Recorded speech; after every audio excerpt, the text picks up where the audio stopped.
यहां डील्स होती हैं चोरों के साथ, एनआरओ दिया जाता है चोरों को, इसलिए चोरी खत्म नहीं होती, इसलिए मुल्क आगे नहीं बढ़ सकता, इसलिए मनी लॉन्ड्रिंग रुक नहीं सकती।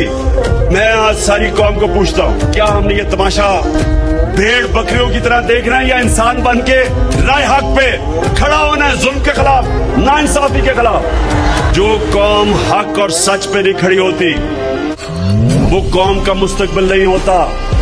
जो कौम अमर बिल मारूफ, अल्लाह का हुक्म है कि अच्छाई के साथ खड़े और बुराई के खिलाफ खड़े हो। जब एक कौम में अच्छी और बुराई की तमीज खत्म होती है, कौम मर जाती है। जब भी इनकलाबी मूवमेंट्स दुनिया में शुरू होती है, जिस तरह तहरीक पाकिस्तान थी, उसमें नौजवानों ने लीड की थी, यूथ ने लीड की थी, आप जैसे नौजवानों ने लीड की थी। ये जो आप हकीकी आजादी की तहरीक है, मैं अपने सारे यूनिवर्सिटी स्टूडेंट्स, नौजवान, तालिब इल्म, मैं चाहता हूं आप सब इसमें शामिल हो, अपनी फ्यूचर के लिए, अपने मुस्तकबिल के लिए।